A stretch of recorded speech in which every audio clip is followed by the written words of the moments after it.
Coach, they had 54 points in the paint, 36 in the second half. What was the issue there? And if you also add Purdue and Tennessee, it's 150 points in the paint in those 3 games. What is the problem, and how do you fix something like that? Well, one, I don't want to talk about Purdue and Tennessee anymore. That was over a month ago. I'd like to talk about this game and what went wrong this game. You talk about the points in the paint. They got it in many different areas. Number one, we did not have an answer for Wheeler. He was faster than any one of our players, and he was able to get anywhere he wanted to. We knew that he's a dynamic guard that can get into the middle and that he can make plays. He's terrific at distributing the basketball. He's terrific at penetrating, and plain and simple, period, at the end, he was better than any one of our guards. The other area that led to their points in the paint was their offensive rebounds. They were tougher than us.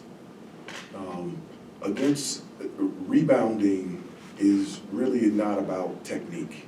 Whether you're going off their offensive glass or you're boxing out, it's all about will and want to.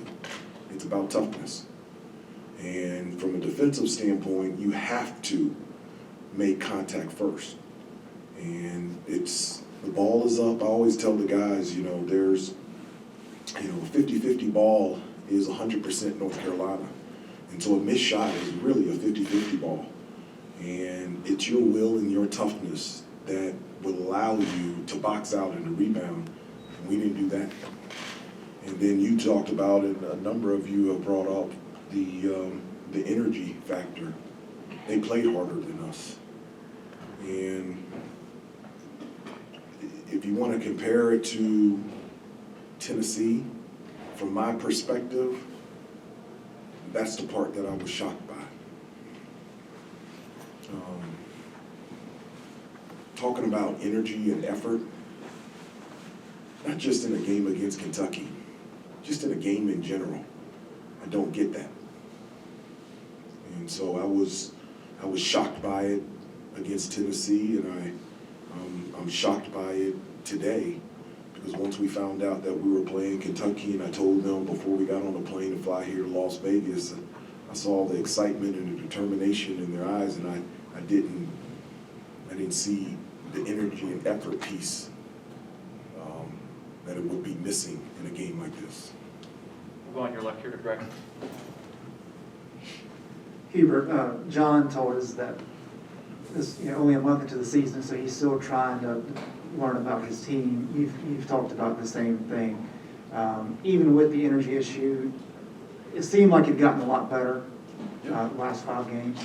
Is this just kind of a bump in the road that you have to coach over, or do you see this as like a concern that they were not able to come out and match Kentucky's intensity from the get-go? Well, one of the things that I've, said to them as a team, and I've said this a number of times, in order for us to be the best team possible and for each individual in our locker room, like in order for them to be the best individually and for us to be the best that we can be as a team, it's impossible absent of effort and toughness and energy.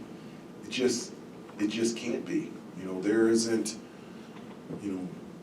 that has to be brought to the table every game. And I know that Kentucky played with a fire inside of them after losing to Notre Dame. And they played harder, they played smarter, they played tougher. I don't think you have to lose a game or lose a game in this fashion to get back to that.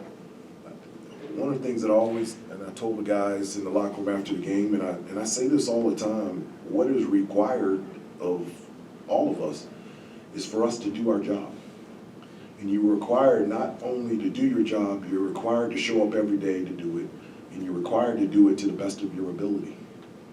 And today, against Kentucky, we did not do our job. We'll take 2 in the aisle right here.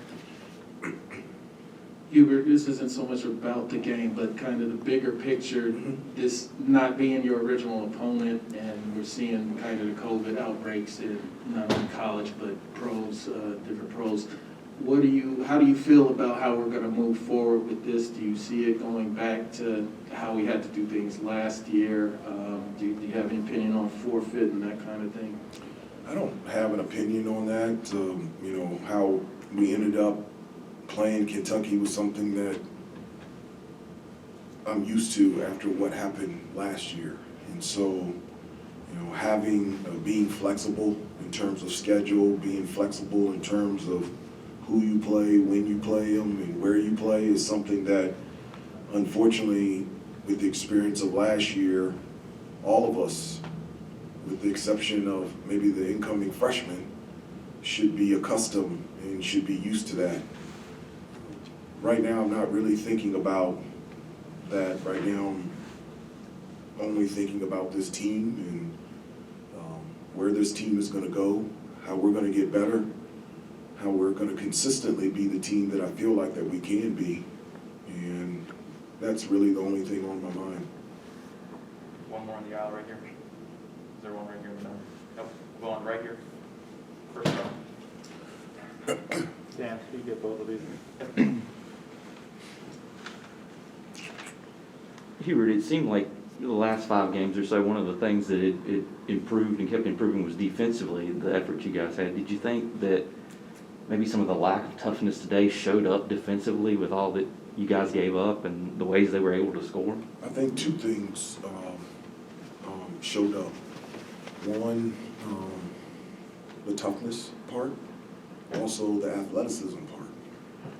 You know, Kentucky's very long, they're athletic at every position, and just because you play an opponent and they're longer and they're more athletic, that doesn't, to me, that doesn't mean anything. What means something is the energy and effort. And one of the things that I've talked to them about is I'm always motivated. It doesn't have to, I don't need anything to motivate me in anything that I do.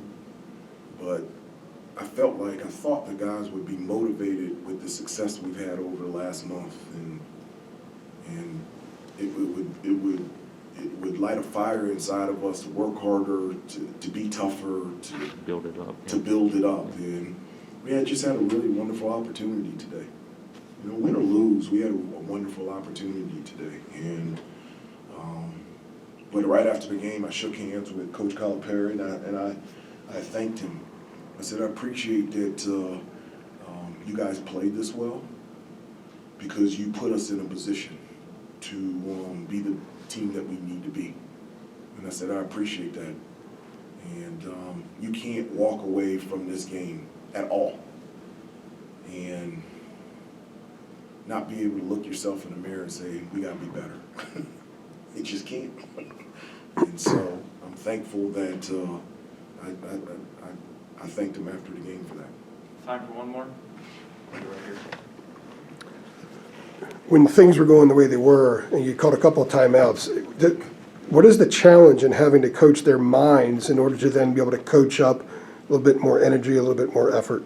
Well, you know, the reason why I don't understand and I don't like to coach effort is because you can't even get to execution. You can't even talk about this is how we're going to play ball screens, or this is the type of play that we're going to run, or this is the type of thing we need to execute, because if it's not done with effort, it doesn't matter what you do. And so that was the toughest thing, is to, but you know, we had been there before. You know, I felt like what I was surprised was the second half. You know, the last 5 minutes of the first half, one of the refs came over and they said, you know, Hubert, I like when you get into it, you got a lot of energy. And I said, well, I'll fight for them if we fight. And they started competing. And I told them, if you guys would just compete, it will change. It will change quickly. And it did. And you know, we got it to, I don't know what was the halftime score, got it to 11. And I really felt like in the second half, we would continue to play that way. And we just didn't. It was surprising. Thank you, Coach. Appreciate it. Okay,